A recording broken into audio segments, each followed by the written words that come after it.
Top quality और consistent performance के लिए सिर्फ सिल्वर पंप्स। टॉप क्वालिटी और कंसिस्टेंट परफॉर्मेंस के लिए सिर्फ सिल्वर पंप्स, नाम याद रखना।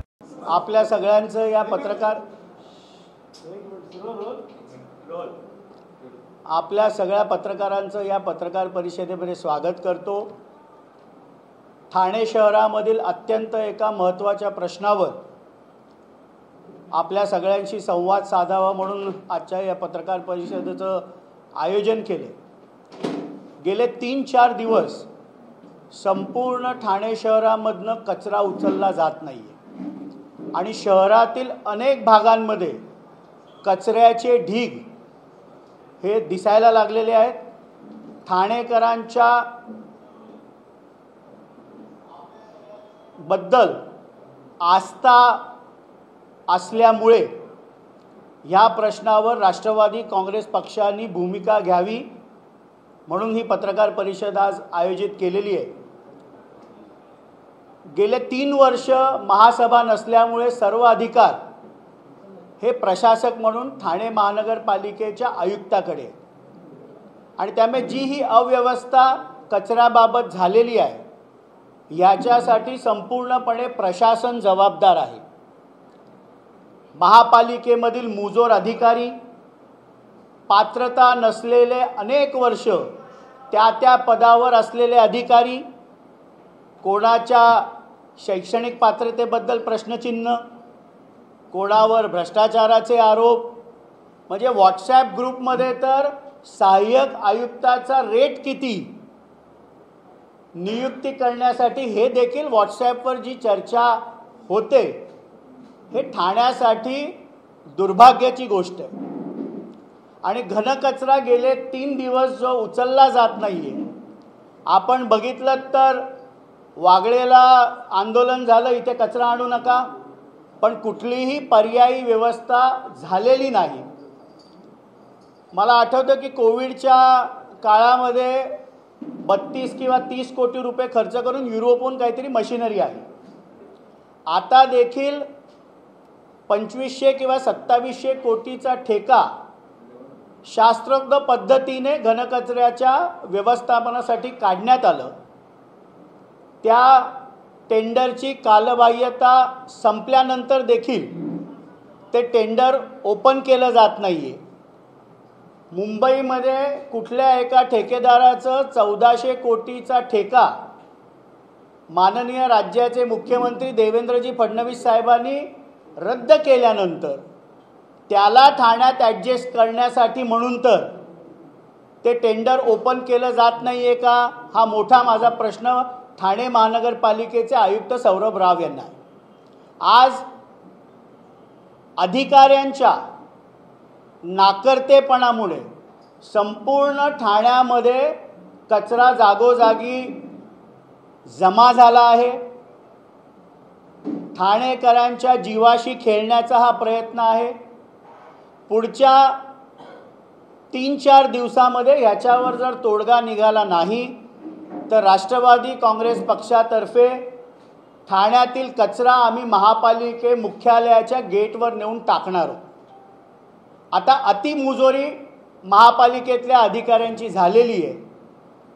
कायम आपण करो सो कायदा ह्या पद्धतीने गेले 2-3 वर्ष ठाणे महानगरपालिकेतल्या अधिकाऱ्यांचं वर्तणूक आहे।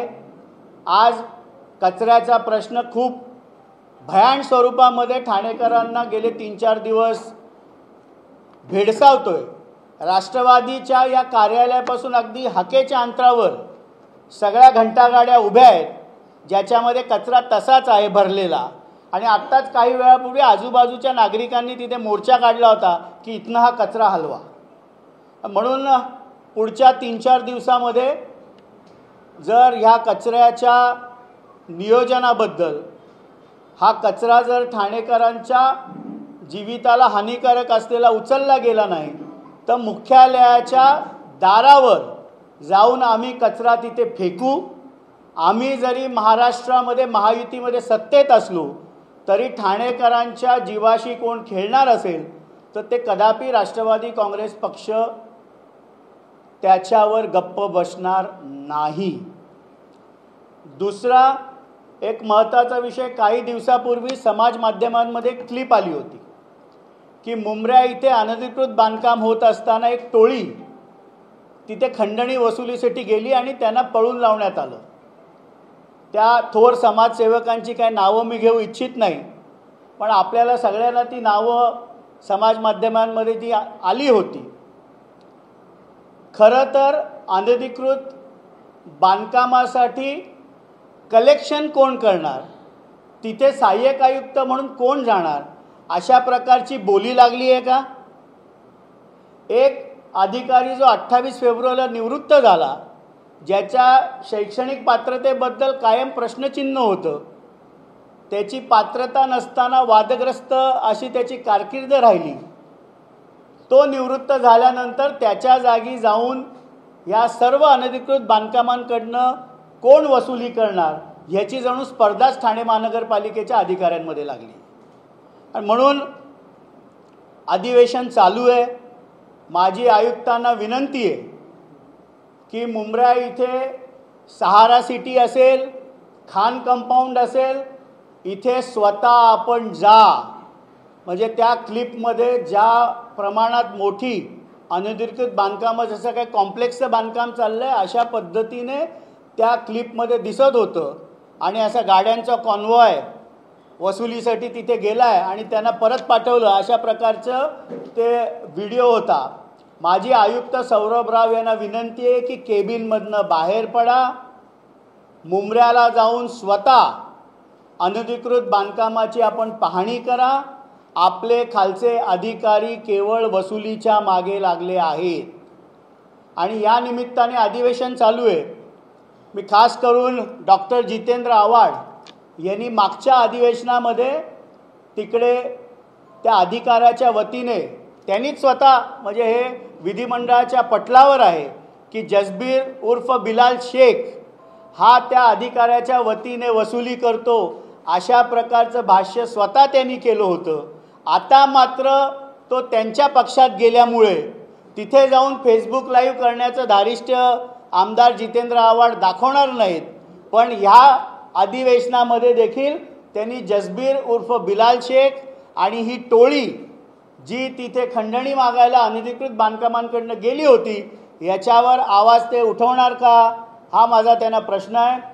म्हणून आजच्या या पत्रकार परिषदेमध्ये दोन महत्त्वाचे विषय, ठाण्यामध्ये न उचलला गेलेला कचरा आणि मुंब्र्यामध्ये अनधिकृत बांधकामावर वसुली कोणी करायची, ह्यासाठी ठाणे महानगरपालिकेमध्ये लागलेली अधिकाऱ्यांमधली स्पर्धा. मी राज्याचे मुख्यमंत्री माननीय देवेंद्र फडणवीस साहेबांना राष्ट्रवादी काँग्रेस पक्षाच्या वतीने विनंती करतो की जसं मंत्र्यांचे OSD नेमताना आपण साफसफाई केली, अशीच साफसफाई ठाणे महानगरपालिकेच्या अधिकाऱ्यांमध्ये करा. अनेक वर्ष तेच अधिकारी त्याच खात्यामध्ये त्याच पदावर वसुली करण्यासाठी आले आहेत का, याची देखील चौकशी माननीय मुख्यमंत्री देवेंद्रजी फडणवीस साहेबांनी करावी. येत्या 1-2 दिवसामध्ये मी स्वतः व माझे सहकारी सरचिटणीस प्रदेशचे नजीब मुल्ला हे अजितदादा पवार साहेब यांची भेट घेऊन ठाण्यातील सर्व वस्तुस्थिती त्यांना सांगणार आहोत. माननीय मुख्यमंत्र्यांना पुन्हा एकदा विनंती करतो की क्लीन ठाणे या प्रकारचं अभियान आपण राबवून ठाणेकरांना चांगलं प्रशासन आपण द्यावं, एवढीच विनंती मी मुख्यमंत्र्यांना करेन. आपले जर काही प्रश्न असतील तर आपण जरूर विचारावेत, मी त्याचं उत्तर द्यायचा प्रयत्न करेन. भंडारली असून दे, रायगड असून दे, या ठिकाणी करोडो रुपये खर्च केले हे प्रकल्प उभारण्यासाठी, परंतु आज ते दोन्ही प्रकल्प बंद आहेत. कचरा ज्या ठिकाणी बंद करणार होते CP तलावात, त्याच ठिकाणी अजून परत टाकला जातो. हे दुर्दैव आहे की कुठल्याही प्रकारचं नियोजन ठाणे महानगरपालिका करू शकली नाही. वागळेमधल्या नागरिकांना त्या CP तलाव इथे कचरा जो वेचला जातो, अख्ख्या शहरात आणला जातो, ह्याचा भयंकर असा त्रास होतो. गेले अनेक वर्ष कुठल्याही प्रकारचं नियोजन महापालिका करू शकली नाही. आणि जसं मी सांगितलं की 3 वर्ष इथे केवळ महासभा नसल्यामुळे प्रशासकच आहे, त्यामुळे संपूर्ण जबाबदारी ही प्रशासनाची. सीपी तलावानंतर गांधीला कचरा टाकायचा आता सुरू झालेल्या मोठ्या प्रमाणात गाड्यांच्या रांगा पण लागतात. मात्र तिकडचे मंत्री आहेत, आमदार आहेत, प्रताप सरनाईक यांनी एक पत्र दिलं महानगरपालिकेला इकडचं डम्पिंग बंद करावं. म्हणून सत्ताधाऱ्यांची जी जबाबदारी आहे, ज्यांनी अनेक वर्ष ठाणे महानगरपालिकेमध्ये सत्ता राबवली, जे ठाणा आमचं सांगतात, ह्या सगळ्यांची नैतिक जबाबदारी आहे ठाणेकरांना कचऱ्यापासून मुक्ती देण्याची. आज मला जी माहिती मिळालेली आहे की ज्या टेंडरची कालबाह्यता संपलेली आहे, ज्यांनी नवीन लोकांनी टेंडर भरलं ते ओपन केलं जात नाही. ज्याला मुंबई महापालिकेतून घनकचऱ्या व्यवस्थापनाचं ज्याचं टेंडर कॅन्सल करण्यात आलं त्याला मिळावं ह्यासाठी इथलं टेंडर ओपन केलं जात का नाही, असाही माझा थेट सौरभराव यांना प्रश्न आहे. याबाबतची स्पष्टता ही त्यांना आयुक्त म्हणून द्यावी लागेल. याबाबतची आम्ही तक्रार देखील माननीय मुख्यमंत्री देवेंद्र फडणवीस साहेबांकडे करणार आहोत. आयुक्त स्पष्टता देत नाहीये, नेमका दबाव आहे कोणाचा आहे आयुक्त? नाही, नक्कीच त्यांनी मग स्पष्ट केलं पाहिजे की मला कुठनं फोन येतात, कोणाचे फोन येतात, का ठेकेदार महापालिका चालवायला लागलेत.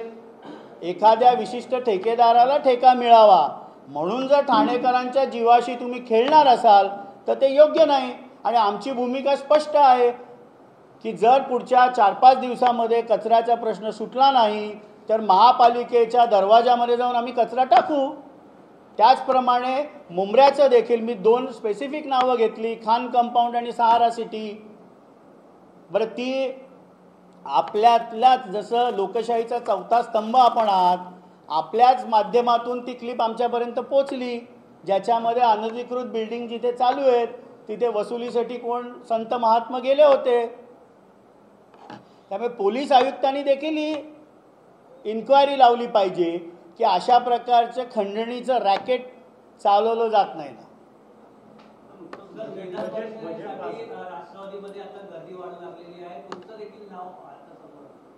राष्ट्रवादी काँग्रेस पक्षामध्ये एक व्यवस्था आहे ज्याच्यामध्ये पार्लमेंटरी बोर्ड बसतं. पार्लमेंटरी बोर्ड जे जे इच्छुक आहेत त्या सर्व इच्छुकांच्या नावाचा विचार करून योग्य ते निर्णय पार्लमेंटरी बोर्ड घेत असतं. आणि मला विश्वास आहे की राष्ट्रवादी काँग्रेस पक्षातर्फे पार्लमेंटरी बोर्ड लवकरच बसून त्याबाबतचा निर्णय घेईल.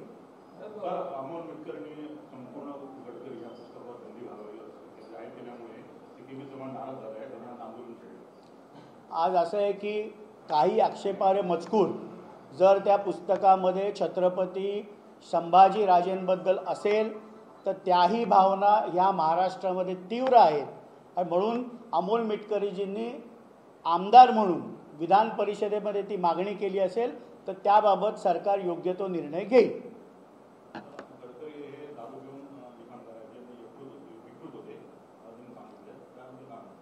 आज शेवटी मराठी साहित्यामध्ये एखादं केलेलं लिखाण त्यांनी वादग्रस्त असेल तर त्यांनी केलेलं बाकीच्या लिखाणापासून त्यांना आपण त्या क्रेडिटपासून वंचित ठेवू शकत नाही.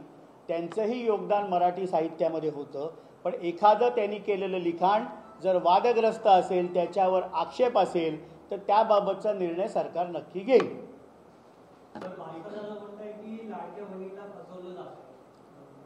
अजिबात नाही. लाडक्या बहिणींचे निकष कुठेही ह्या महायुतीच्या सरकारने बदलले नाहीत. महायुतीच्या सरकारने ही योजना चालू ठेवण्याचं धारिष्ट्य दाखवलं. महाविकास आघाडीतर्फे ही योजना सुरुवातीपासूनच चालू कशी होणार नाही याच्या विरोधामध्ये कोर्टामध्ये महाविकास आघाडी गेली. किंबहुना नवीन सरकार आल्यानंतर ही योजना बंद पडेल अशा प्रकारचे देखील स्वप्न महाविकास आघाडीने बघितली. पण कालच जो अर्थसंकल्प महायुतीच्या वतीने राज्याचे उपमुख्यमंत्री वित्त व नियोजन मंत्री अजितदादा पवार यांनी मांडला, याच्यामध्ये भरघोस अशी तरतूद मुख्यमंत्री माझी लाडकी बहीण योजनेसाठी केलेली आहे. तर एकनाथ शिंदेच्या काळात आलेल्या महत्त्वाच्या योजना ज्या आहेत, वयोश्री योजना, तीर्थ दर्शन योजना आणि शिवसेना भवन थाळी, शिवसेनेची थाळी, कोणत्याच योजना बजेटमध्ये पैसे देण्यात आलेले नाहीत. या योजना बंद झाल्या. तत्कालीन मुख्यमंत्री माननीय एकनाथरावजी शिंदे साहेबांनी घोषणा केलेल्या कुठलीही योजना बंद झालेली नाही. या सगळ्या योजना चालू राहतील. सत्ता आली तर 2100 रुपये लाडक्या बहिणींना दिलं असं बोलत होते, परंतु दिले नाही असं विरोधकांचा आरोप आहे. याबाबत महायुती सरकारचे संपूर्ण प्रयत्न आहेत की येणाऱ्या काळामध्ये मुख्यमंत्री लाडकी बहीण योजनेचा लाभ हा 1500 रुपयावरनं 2100 रुपये करावा. यासाठी महायुतीचे सरकार सर्वतोपरी प्रयत्न नक्की करेल.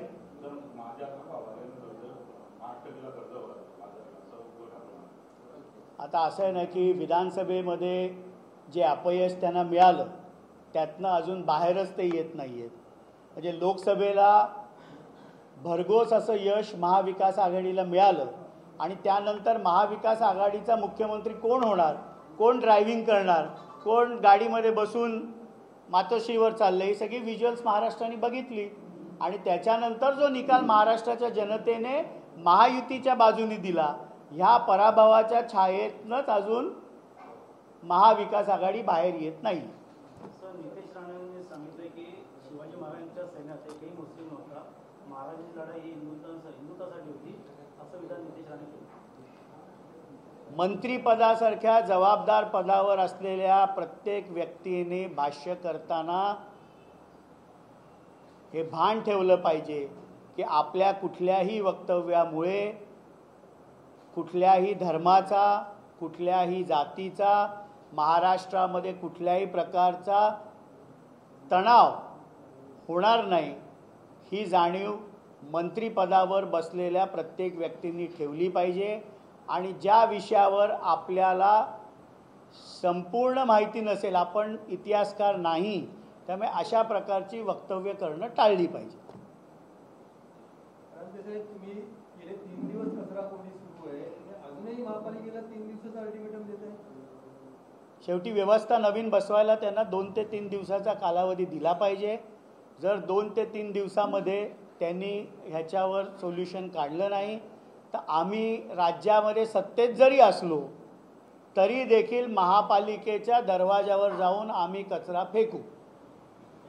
तुम्ही आताच आरोप केला की या ठिकाणी सत्ता राबवणाऱ्या पक्षाची सुद्धा यामध्ये जबाबदारी आहे की ज्यांनी नियोजन करू शकत नाही कचरा व्यवस्थापनासाठी.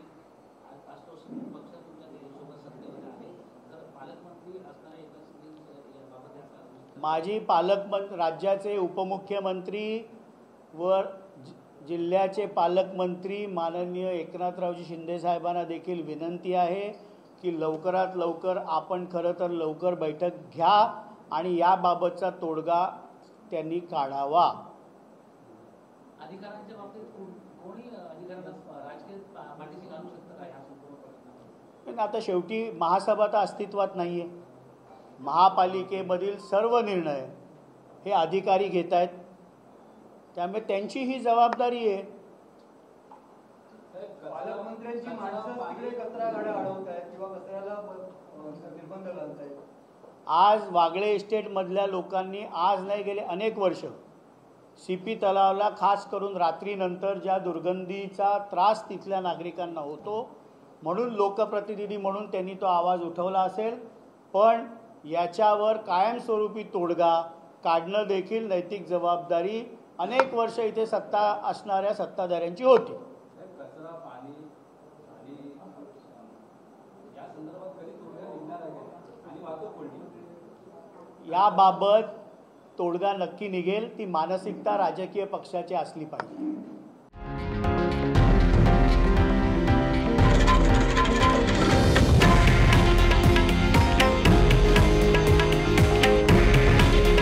हे आहे देशातील नंबर 1 न्यूज नेटवर्क आणि आपण पाहत आहात TV9 मराठी. काळजी तुमची, हित महाराष्ट्राचं.